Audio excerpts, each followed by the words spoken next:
How do you feel Sithara? I M okay doctor.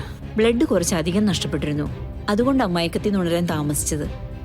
Anyway, കൂടുതൽ strain ചെയ്യണ്ട. Okay okay, thank you.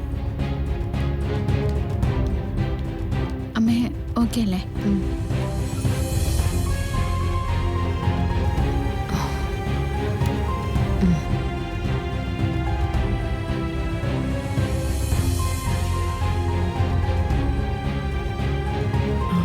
Mollykutty, നമുക്ക് പുറത്ത് നിൽക്കാം.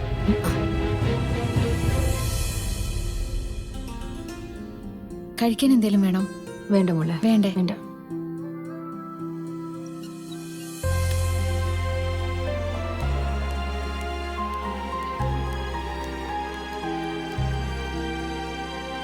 അമ്മ, കൃഷ്ണ അടുത്ത് നിൽക്കുമ്പോഴും തൊടുമ്പോഴും മാഡം നല്ല സന്തോഷത്തില. അമ്മ അത് ശ്രദ്ധിച്ചായിരുന്നോ? എങ്ങനെയൊക്കെ നിഷേധിച്ചാലും അവളുടെ പെറ്റമ്മയല്ലേ മോളെ.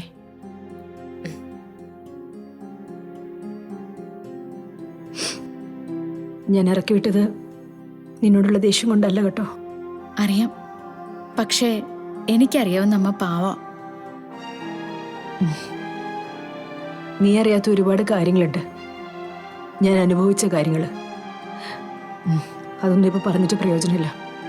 ഷേ, മേഡം അതൊക്കെ വിട്ടേക്കൂ. ഇപ്പോഴേ മനസ്സ് സന്തോഷമായിട്ട് വെക്കൂ. ഗാദേസിന് ചേച്ചിയും ഇപ്പൊ വരും, ഞാൻ വിളിച്ചു പറഞ്ഞിട്ടുണ്ട്.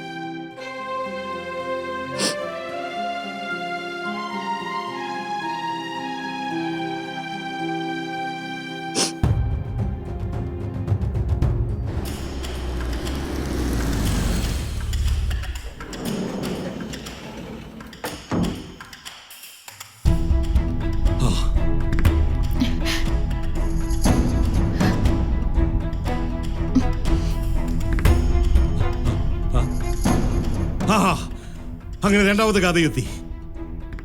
ഇനി രണ്ടെണ്ണം കയ്യിൽ നിന്ന് പോകാതെ സൂക്ഷിച്ചു പിടിക്കണം. നിർമ്മല കീർത്തിയൊക്കെ വരുന്നുണ്ടല്ലോ.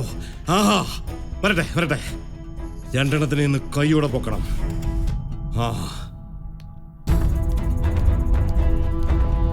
ദേ, നിങ്ങളോട് എന്റെ മമ്മി ഒരിക്കലും ആ വീട്ടിലേക്ക് വരരുതെന്ന് പറഞ്ഞിരുന്നതല്ലേ?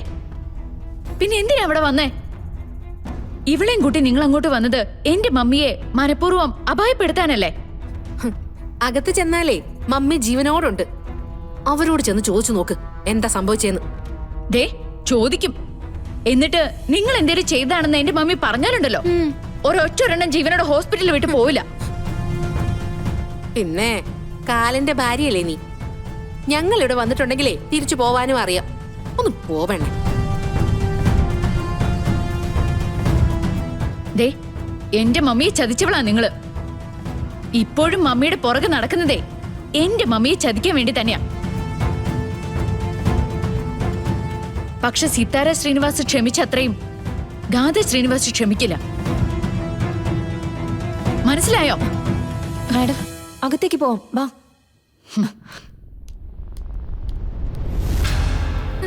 അവൾ ആരാന്ന് അവളുടെ വിചാരം?